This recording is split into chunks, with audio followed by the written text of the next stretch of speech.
Hi there, and welcome to the Leaky Bucket Podcast. This is the financial performance podcast for entrepreneurs looking to get a better understanding of their numbers, plug the leaks in their business, and then move from surviving to thriving. I'm your host, Ian Morgan, and we're powered by MBS Accountants. Hey guys and girls, so here we are with another episode of the Leaky Bucket Podcast.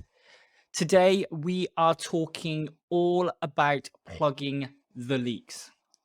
So I'm sure you will agree, chasing new customers, new sales, new orders is sexy. It drives so many of us. Some of us, though, do view selling as a bit of a dirty word. However, there's no doubt that making a sale gives us a bit of a buzz. So, do you think you could get that same buzz from cutting your expenses? Maybe by cancelling some unused software? I very much doubt it. However, in my experience, if you're a second stage business, that's a business that's grown to where you need to expand beyond you and an assistant, then there is more money to be found in reviewing and cutting expenses than there is in chasing new sales. Let me give you an example, right? If you sign a new client, and on average, it's £100 a month for your IT services business, then this is something like how it might play out. You place some ads online, Google, YouTube, Facebook, Instagram, wherever it might be. And then for this particular client that you've just won, based on your past experience of how much it costs to get leads, that new client has cost you £30 in advertising, right? You then need some software to perform the actual work, to monitor everything, keep it all stable. That costs another £15 a month per client. Okay, so £15 a month for this client. Then there is that regular time that you need to serve the client and keep tabs on everything and just make sure everything's as it should be. That's roughly another £20.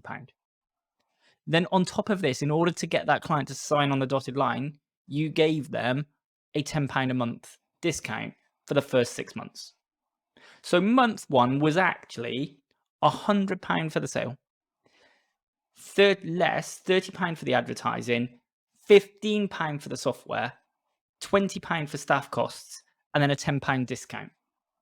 What you're left with, 25 quid. Okay, so it's £25 a month profit in month one.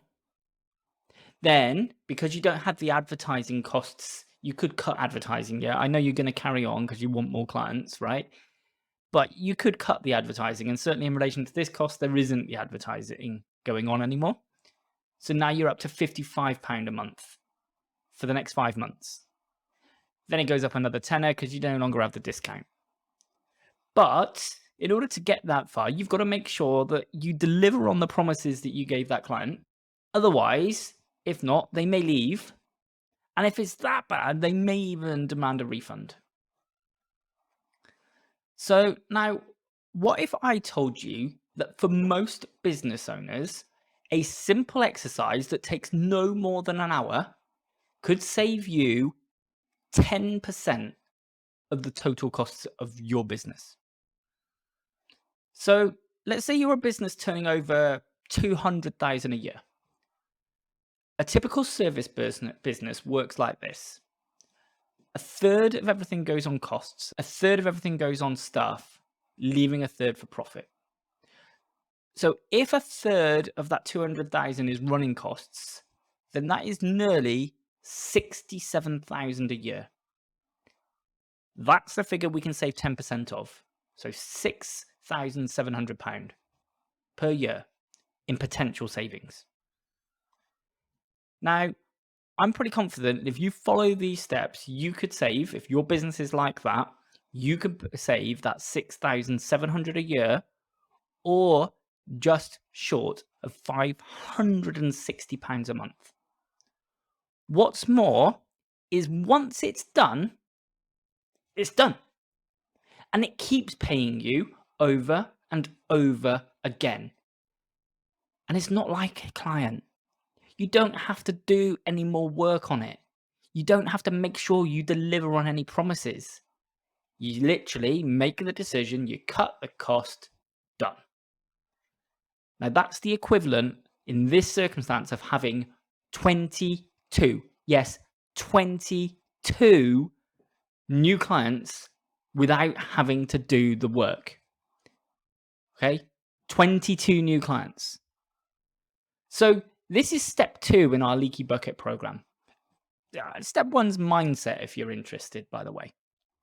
Anyway, so the steps.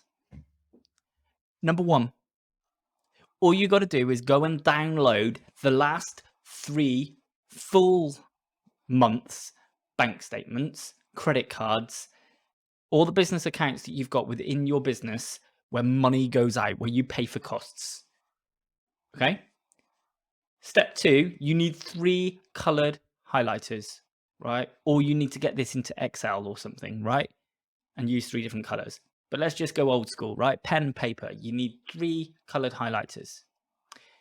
You're going to highlight in one color, part A. These are the costs that are essential to the business. You cannot operate without these, without causing significant disruption to your business in either the quality you deliver, the speed of which you can deliver, or you're going to end up with people canceling because you're going to take something essential away. You know, if you're a hosting business and you decide actually you're going to cut your hosting platform and you're just going to buy cheap server space, yeah, that's not what we're talking about here, right? We're talking about those essential costs. They've got to stay essential. In the next color, what you're going to highlight is optional costs. Okay, those that you think, you know what, I could put an argument forward for these, but they're not essential, but I can put an argument forward. And then C is they're just not needed. Now go through and just add up the total in each of these areas. Now, the not needed ones, this is simple, guys, right? You just cancel them. You just stop spending on not in this area. Now, it's not easy, right? But I've got a little trick where I can help you with this. And I'll talk about that in just a little minute. Now, the essential ones. All you got to do is just do one quick review. Just whip through that list and just have a double check. Is that really essential? Would the quality of what you deliver be severely hampered without it? Or would you have to go and spend more than the cost of, let's say, some software, right? Would you have to, if you cancel that software, are you just going to end up spending more on staff time because you don't have that software anymore? And therefore, it's not really a cost saving, right? It looks like one, but actually in the big picture, it's not. Now, the optional category. This is where you win big, okay? So if you hear the word optional, this means like add-ons, choices, maybe even luxury. And this is a bit of a problem because we're not talking that type of optional, right? We're talking optional as in, do you want it or don't you? And let's just look at this a little bit deeper, right?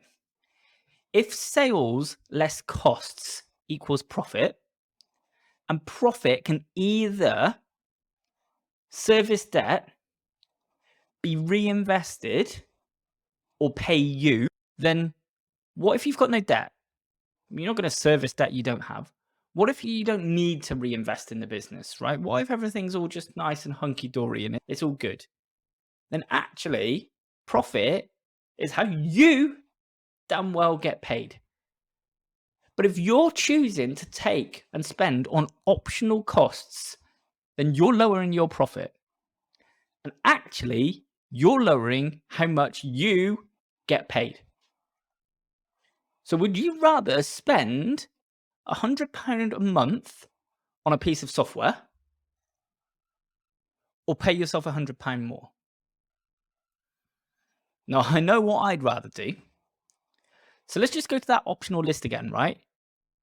Write down this key areas. And this is going to take a little bit of thinking, but it's not too hard, right? How much money do you need to take from the business for you to survive? Now, when I'm talking surviving, so you pay the bills, there's no luxuries, there's no like Sky TV, yeah? You're not having holidays, there's no brand new car that you've got finance on, there's no flash look at me Christmas or anything like that. You need food to eat, you need to pay the bills. Done, right? Now let's just switch it up. How much then do you need if you want to live a comfortable lifestyle? So this is, you can pay the bills. You can go to the cinema. You can go on some shopping trips. You can get nice gifts and that for birthdays and Christmas. You get to go eat out. You got a nice car. Maybe it's second hand, like, not brand new, but you got a nice car. Write down how much you think you need to earn to have that comfortable living style. Now, just what about the last one? Financial freedom. What does the amount look like monthly for you to have luxury living?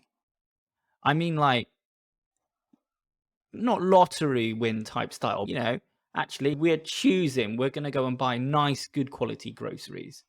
I'm going to go and do that hobby that I couldn't do. Maybe I golf or whatever, that it was too expensive and I love it, but I had to give it up. The nice car, the car you choose to have, not the one because it's practical and cheap to run or whatever, the car you want to have. Yeah. We can throw a wild birthday party for our child because we want to and because we can. Write down what that looks like. So now you've got 3 key monthly amounts: your survival income, your comfortable living income, and your financial freedom income. Now, just write down what you currently take from the business.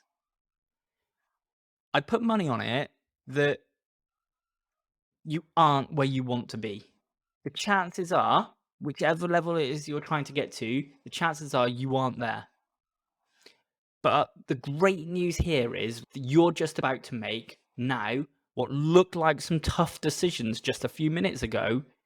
You've just made those decisions one hell of a lot easier.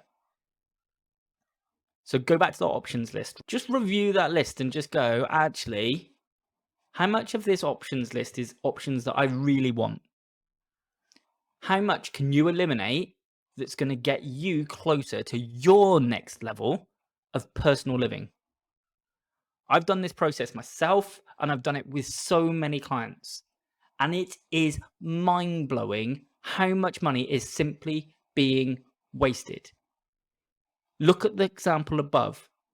I guarantee you, usually there is 10%. And the example above, that's £560 a month for an hour of my time. Now, I'd take that. So the bad news here is that you've been letting money slip through your fingers. The great news, however, is that you can now do something about it. And this is what frustrates me. 80% of people, so I'm talking to most of you listening now, you won't actually go and take some action. Just please do. Just go and put an hour in your diary now. Set it aside. Get the bank statement sorted, right? We're not asking for the current months.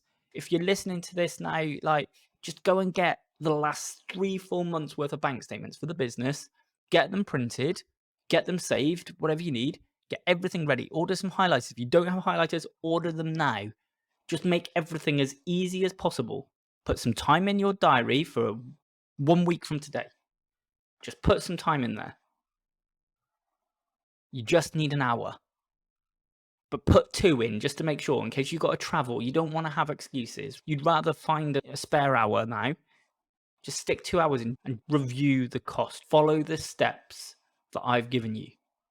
Trust me, guys, it's big. It really, really saves money. And best of all, it goes straight in your pocket. Just promise me you'll go and take action. Don't be like the 80%. Break the mold. Be the 20%. And I'd love to hear your wins from this exercise. So come find me. Join me on Facebook in the Thriving Business Community on Facebook. Come along. click join. We'll get you guys in, and then let me know how much you managed to find that's completely leaking from your business. And even better, if you can tell me what you've now doing with that money personally, how much it's changed your life. Oh, I'd love it. I'd love to hear from you. So that's the Thriving Business Community on Facebook. Come join me. Come and let me know. Thanks, guys, for listening. Thanks so much for listening to this episode of the Leaky Bucket Podcast. I'd love it if you could spread the message by clicking subscribe and leaving a review. And if you want to find out more, you can also fill out our online financial health check scorecard to see where all the holes might be hiding in your bucket. Just head over to mbsaccountants.scoreup.com, and you can also find the link in the show notes below. See you next time.